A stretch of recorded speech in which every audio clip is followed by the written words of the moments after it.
नमस्कार, आपके साथ मैं हूं सुरभि शर्मा। नमस्कार, आपके साथ मैं हूं ज्योत्सना पाटिल। सुबह के 9 बज रहे हैं और हम आपके लिए लेकर आए हैं सुबह 9 बजे 9 बड़ी खबर। आज हम आपको बताएंगे कैसे कोरोना के कारण कांग्रेस ने अपने एक बड़े नेता को खो दिया। साथ ही ये भी बताएंगे कि लालू यादव ने जेल से कैसे रची सरकार गिराने की साजिश। लव जिहाद किया तो कितने साल की होगी सजा, ये भी बताएंगे आपको। और रोहिंग्या मुसलमानों पर बीजेपी नेता ने कहां दी सर्जिकल स्ट्राइक की धमकी।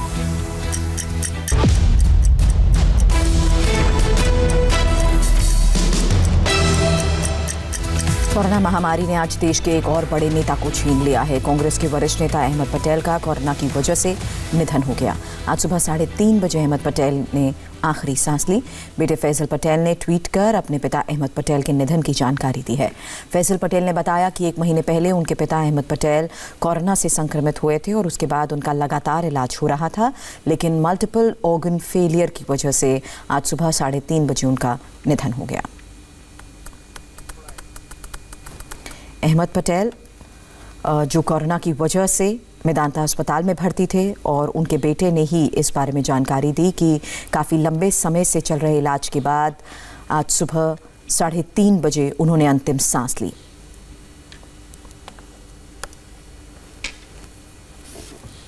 प्रधानमंत्री नरेंद्र मोदी ने अहमद पटेल के निधन पर ट्वीट कर श्रद्धांजलि दी है। प्रधानमंत्री नरेंद्र मोदी ने लिखा, अहमद पटेल जी के निधन से दुखी हूं। उन्होंने सार्वजनिक जीवन में समाज की सेवा करते हुए वर्ष बिताए। अपने तेज दिमाग के लिए जाने जाने वाले अहमद पटेल ने कांग्रेस पार्टी को मजबूत करने के लिए जो भूमिका निभाई है उसे हमेशा याद रखा जाएगा। मैंने उनके बेटे फैजल से बात की है, उन्हें सांत्वना दी। कामना है अहमद भाई की आत्मा को शांति मिले।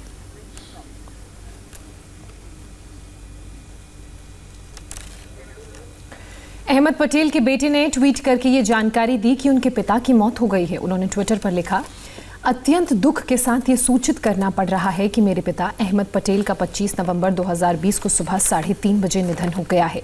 1 महीने पहले वो कोरोना पॉजिटिव पाए गए थे, जिसके बाद मल्टीपल ऑर्गन फेलियर की वजह से उनकी हालत बिगड़ती चली गई।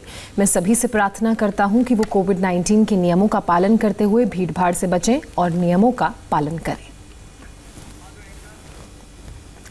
जेल में सजा काट रहे लालू यादव पर बिहार की नीतीश सरकार गिराने की साजिश रचने का आरोप लगा है। आरोप है कि लालू ने जेल से फोन कर एनडीए विधायकों को तोड़ने की कोशिश की। सुशील मोदी ने आरोप लगाया है कि रांची में जेल की सजा काट रहे लालू प्रसाद यादव फोन करके एनडीए के विधायकों से संपर्क कर रहे हैं। उन्हें महागठबंधन में शामिल होकर मंत्री बनने का लालच दे रहे हैं। आज बिहार विधानसभा स्पीकर का चुनाव होना है और उससे पहले सुशील मोदी का ये खुलासा बेहद सनसनीखेज है। लालू यादव रांची से फोन कर एनडीए विधायकों को महागठबंधन में शामिल होने के बदले मंत्री बनने का प्रलोभन दे रहे हैं। मैंने जब इस मोबाइल नंबर पर फोन लगाया तो खुद लालू प्रसाद यादव ने फोन उठाया। मैंने कहा कि जेल के अंदर बैठकर एनडीए को तोड़ने की घिनौनी साजिश मत कीजिए, आप इसमें सफल नहीं होंगे। सुशील मोदी के आरोप पर जेडीयू ने लालू को आदतन अपराधी बताया तो आरजेडी की तरफ से भी पलटवार हुआ। पार्टी की तरफ से कहा गया, मैनेज किए गए जनादेश वाली सरकार को हमेशा ही खतरा बना रहता है। सुशील मोदी इस बात को स्वीकार कर रहे हैं और उन्हें इस बात का डर सता रहा है कि एनडीए सरकार कभी भी गिर सकती है। असली मुद्दों से भटकाने के लिए सुशील मोदी अनर्गल आरोप लगा रहे हैं। उप मुख्यमंत्री पद से हटा दिए गए हैं, इसलिए चर्चा में बने रहने के लिए सनसनीखेज आरोप लगा रहे हैं। लालू फिलहाल रिम्स अस्पताल के बंगले में रह रहे हैं और आज बिहार विधानसभा के स्पीकर का चुनाव हो रहा है, जहां एनडीए खेमे से बीजेपी विधायक विजय कुमार सिन्हा और महागठबंधन की तरफ से आरजेडी विधायक अवध बिहारी सिंह मैदान में हैं। ऐसे में विधायकों को तोड़ने की साजिश का आरोप बेहद गंभीर है। यूपी में लव जिहाद अब जुर्म माना जाएगा। यूपी की योगी सरकार ने लव जिहाद पर अध्यादेश ला दिया है।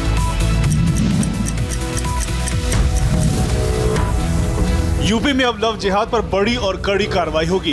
धर्म छुपाकर, धोखे में रखकर या लालच देकर अगर कोई किसी से शादी करता है या शादी के बाद जबरन धर्म परिवर्तन का दबाव डालता है तो उसे उत्तर प्रदेश में 10 साल कैद तक की सजा हो सकती है। लड़की का धर्म बदलकर कराई गई शादी अमान्य होगी और धर्म परिवर्तन कराने वाले धर्मगुरु भी दोषी माने जाएंगे। इस अध्यादेश के अंदर दंड के अनेक प्रावधान हैं और इसमें विशेष रूप से 1 वर्ष से अधिकतम 5 वर्ष तक की, जो कि 15,000 का जुर्माना भी है इसमें, अगर लड़की का जबरन धर्म परिवर्तन हो तो सजा 1 से 5 साल और जुर्माना 15,000 रुपए होगा। अगर लड़की नाबालिग SC या ST हो तो सजा 3 से 10 साल तक होगी और जुर्माना 25,000 रुपए होगा। अगर धर्म परिवर्तन सामूहिक कराया गया तो सजा 3 से 10 साल तक होगी और जुर्माना 50,000 रुपए तक होगा। अध्यादेश के मुताबिक धर्म परिवर्तन करने वालों को 2 महीने पहले अधिकारियों के सामने ये बताना होगा कि वो अपना धर्म परिवर्तन किसी लालच में या जोर जबरदस्ती की वजह से नहीं कर रहे हैं।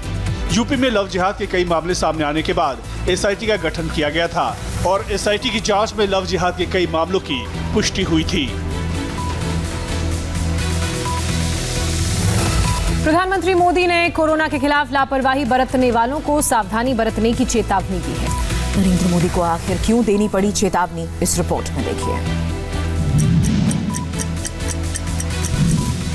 आपदा के गहरे समंदर से हम निकलकर हम किनारे की तरफ बढ़ रहे हैं। हम सभी के साथ वो पुरानी जो एक शेर शायरी चलती है, ऐसा न हो जाए कि हमारी किश्ती भी वहां डूबी जहां पानी कम था।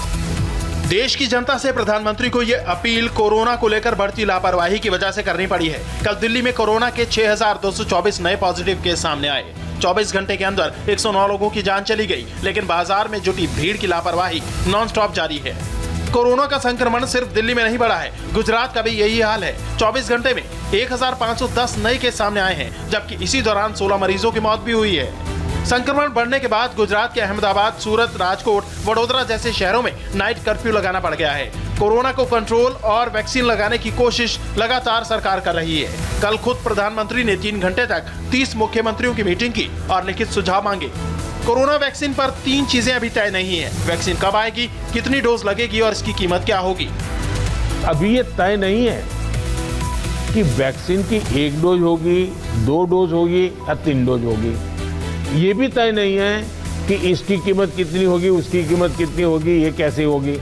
यानी अभी भी इन सारी चीज़ों के सवालों के जवाब हमारे पास नहीं है, क्योंकि जो इसके बनाने वाले हैं, दुनिया में जिस प्रकार के कॉरपोरेट वर्ल्ड भी है, उनका भी एक कंपटीशन है। दुनिया के देशों के भी अपने अपने डिप्लोमेटिक इंटरेस्ट होते हैं। WHO से भी हमें इंतजार करना पड़ता है। तो हमें ये इन चीज़ों को वैश्विक संदर्भ में ही आगे बढ़ना पड़ेगा। वैक्सीन आने के बाद भी हमारी प्राथमिकता यही होगी कि सभी तक कोरोना की वैक्सीन पहुंचे। उसमें तो कोई विवाद हो ही नहीं सकता है। लेकिन कोरोना की वैक्सीन से जुड़े भारत का अभियान अपने हर नागरिक के लिए एक प्रकार से नेशनल कमिटमेंट की तरह है। मुख्यमंत्रियों के साथ बैठक में प्रधानमंत्री ने बार बार कहा कि जब तक वैक्सीन न आ जाए तब तक काफी संभल कर रहने की जरूरत है। देश के 3 राज्यों को तूफान का डर सता रहा है। तूफान आज शाम आएगा, लेकिन उसका ट्रेलर रोंगटे खड़े कर देने वाला है। तेज हवा में उड़ गया होर्डिंग और चेन्नई की सड़क पर गिर गया 2 व्हीलर सवार।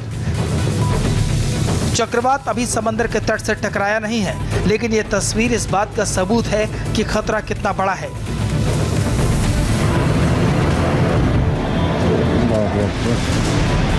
चेन्नई में पिछले 24 घंटे से लगातार बारिश हो रही है। सड़कें डूब गई हैं। मॉल, बाजार, स्कूल, कॉलेज, दफ्तर, हर जगह पानी भर गया है।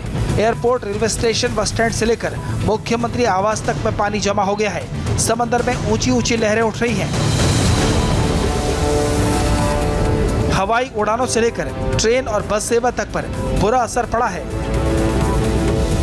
इस निवार साइक्लोन की वजह से पूरी सिचुएशन को मॉनिटर किया जाएगा। यहाँ तक कि इस समय भी यहाँ पर बारिश हो रही है। कराईकल, ममल्लापुरम, मल्लाबुक्कम, ये वो एरियाज हैं जहाँ पर तेज बारिश की वजह से जो पूरा जनजीवन है वो अस्त व्यस्त हो गया है। यहाँ तक कि इस समय चेन्नई के करीबन जो ट्रेन्स हैं उसमें से 22 ट्रेन्स को रोक दिया गया है। बस स्टैंड पर जो बाहर जाने वाली बसेस हैं उनको भी ब्लॉक कर दिया गया है। चक्रवाती तूफान निवार आज शाम 5 बजे पुडुचेरी के तट से टकरा सकता है। 100 से 120 किलोमीटर प्रति घंटे की रफ्तार से तेज हवाएं चल सकती हैं। तमिलनाडु, आंध्र और पुडुचेरी में निवार का सबसे ज्यादा खतरा है। हैदराबाद में प्रदेश बीजेपी अध्यक्ष के बयान पर घमासान छिड़ गया है। ग्रेटर हैदराबाद म्युनिसिपल कॉर्पोरेशन चुनाव के प्रचार के दौरान बीजेपी नेता के दिए बयान पर ओवैसी ने पलटवार किया। बीजेपी के तेलंगाना प्रदेश अध्यक्ष हैदराबाद में रोड शो कर रहे थे। चुनाव प्रचार के दौरान उन्होंने ओल्ड सिटी को पाकिस्तान समर्थकों और रोहिंग्या मुसलमानों का गढ़ बता दिया और मेयर के चुनाव में बीजेपी की जीत के बाद उन इलाकों में सर्जिकल स्ट्राइक की चेतावनी दे दी। जवाब ओवैसी ने दिया और पूछा कि चीन पर सर्जिकल स्ट्राइक क्यों नहीं करती बीजेपी सरकार।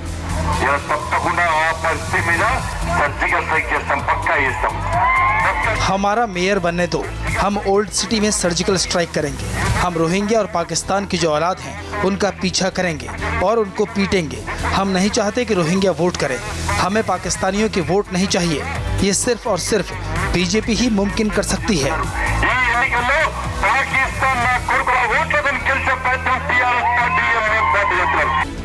बीजेपी नेता के बयान का जवाब ओवैसी ने भोलकपुर में दिया और पूछा कि अगर हैदराबाद में रोहिंग्या मुसलमान हैं तो देश के गृह मंत्री ने अब तक कार्रवाई क्यों नहीं की। ये आप किस पे सर्जिकल स्ट्राइक करेंगे? ये तो भारत के लोग हैं ना। मैं बीजेपी से कह रहा हूं कि जो भी आज स्टेटमेंट दिया, मैं प्राइम मिनिस्टर से बोल रहा हूं, ये बात सच है कि चीन की फौज लद्दाख में दिप्सांग प्लेन एक इलाका है, वहां पर चीन जम्मू कश्मीर के पूर्व सीएम फारूक अब्दुल्ला पर जमीन घोटाले के आरोप लगे। ये घोटाला रोशनी एक्ट का दुरुपयोग कर किया गया। 25,000 करोड़ के जमीन घोटाले में पूर्व मुख्यमंत्री फारूक अब्दुल्ला और उनके परिवार का नाम आया है। रोशनी एक्ट की आड़ में सरकारी जमीन पर कब्जा करने वालों में फारूक अब्दुल्ला और उनकी बहन सुरैया का नाम भी शामिल है। बीजेपी ने फारूक परिवार पर हमला बोला तो नेशनल कॉन्फ्रेंस की तरफ से सफाई आई। रोशनी एक्ट का फायदा उठाने वालों में फारूक अब्दुल्ला के नाम को जिस तरह से जोड़ा जा रहा है वो पूरी तरह से झूठ है और ऐसी खबरें गलत नीयत से फैलाई जा रही हैं। फारूक अब्दुल्ला ने न तो अपने जम्मू के घर और न ही श्रीनगर के घर के लिए रोशनी एक्ट का फायदा उठाया। जो भी ऐसा कह रहा है वो झूठ बोल रहा है। नेशनल कॉन्फ्रेंस सफाई दे रही है लेकिन बीजेपी सबूतों और कागजों के साथ अब्दुल्ला परिवार पर हमला बोल रही है। 98 में फारूक साहब ने 3 कनाल जमीन खरीदी कई लैंड ओनर से, लेकिन खरीदा 3 कनाल, कब्जा किया 7 कनाल। 2001 में फारूक अब्दुल्ला सरकार रोशनी एक्ट कानून लेकर आई। मकसद पन बिजली परियोजना के लिए फंड जुटाना था। सरकारी जमीन पर कब्जा और अतिक्रमण करने वालों को मालिकाना हक दिया जाना था। रोशनी एक्ट के नाम पर पावरफुल लोगों ने सरकारी जमीन पर कब्जा किया।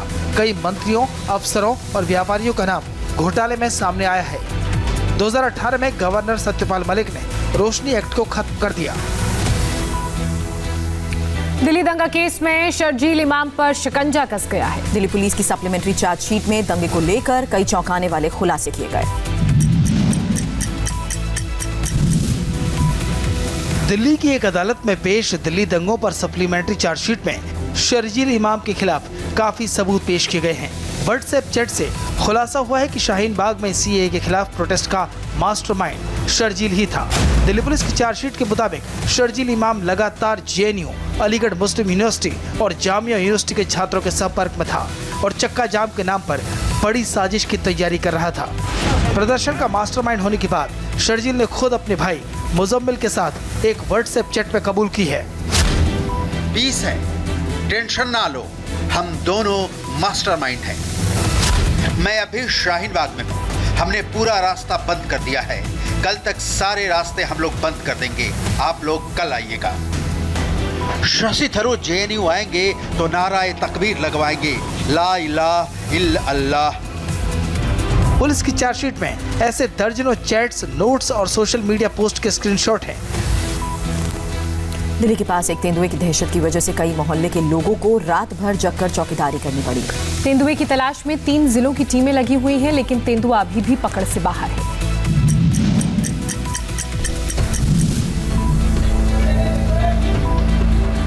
ये गाजियाबाद के राजनगर की तस्वीर है। रिहायशी इलाके में तेंदुआ खुलेआम घूमता दिखा। गाजियाबाद की राजकुंज सोसाइटी से होते हुए तेंदुआ गाजियाबाद विकास प्राधिकरण के उपाध्यक्ष के सरकारी आवास में घुस गया और फिर दीवार फांदकर फरार हो गया। तेंदुआ दिखते ही हड़कंप मच गया। दिल्ली और मेरठ से वन विभाग की टीमें बुलाई गईं, लेकिन तेंदुआ पकड़ा नहीं जा सका। पिंजरा रखकर रात भर खोजबीन होती रही। पूरी रात लोग टेंशन में रहे और अकेले घर से बाहर नहीं निकले। और हम लोग यहीं खड़े थे और यहाँ से वो आराम से गया। इतना तो था, इतना था और इतना बड़ा था वो एक्चुअली एक ही, मतलब उसने ना कोई गमले पे पैर रखा ना कुछ किया, वो एक ही छलांग में दीवार पार कर गया। और जैसे हम लोग बाहर आए तो वो इतने में जंप करा और पीछे चला गया कंपाउंड में। क्या क्या प्रिकॉशंस आप लोग ले रहे हैं? अभी तो सब घर के दरवाजे वगैरह लाइटें बाहर खुली रहेंगी। लाइटें, छत की भी लाइट चला देंगे और अपने बाहर की भी लाइट, मतलब रोशनी जितनी ज्यादा और पत्ते उतनी बोला है कि बाहर ना निकलें, आप दरवाजे वगैरह बंद करके रखें। कोई फिर भी डर तो लगता है क्योंकि अब लेपर्ड जंगली जानवर है। स्वाभाविक है, डर तो स्वाभाविक है। वन विभाग की टीमें अब भी तलाश में लगी हैं और अफसर लोगों को सावधान रहने की चेतावनी दे रहे हैं। जितना हो सके लोग झुंड में रहें, साथ रहें और अकेले कहीं पे ना जाए। रात में ये प्रिकॉशंस लेनी जरूरी है। This is the second round. हम दिन में आकर के चले गए हैं, शाम को आकर चले गए, अब ये रात में हम इसलिए आए ताकि हम सबको अवेयर कर सकें। राजनगर इलाके में मौजूद इग्राहम इंस्टीट्यूट के पास जंगली इलाका है। तेंदुए की तलाश इसी जंगली इलाके में चल रही है। यूपी के गाजियाबाद में तेंदुए की दहशत है तो असम के सोनितपुर में बाघ ने दहशत मचा रखी है। टाइगर के हमले में 2 लोग बुरी तरह घायल हो गए और अस्पताल में भर्ती हैं। मध्य प्रदेश के मंदसौर से पुलिस के हाथों पिटाई की एक हैरान करने वाली तस्वीर सामने आई है। पिटाई का ये वीडियो वायरल हुआ तो पुलिस पर भी सवाल उठे।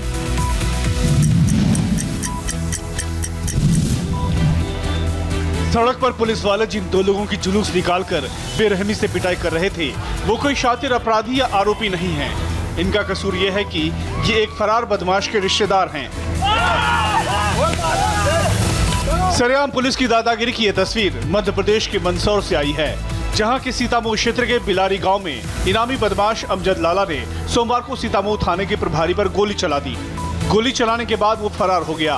पुलिस जब मौके पर पहुंची और अमजद उन्हें नहीं मिला तो पुलिस ने उसके 2 रिश्तेदारों को पकड़ लिया और फिर भी सड़क पर दोनों की पिटाई करते हुए जुलूस निकाल दिया। वक्त एक ब्रेक का है। ब्रेक के बाद दिल्ली से आपको बताएंगे बड़ी खबर।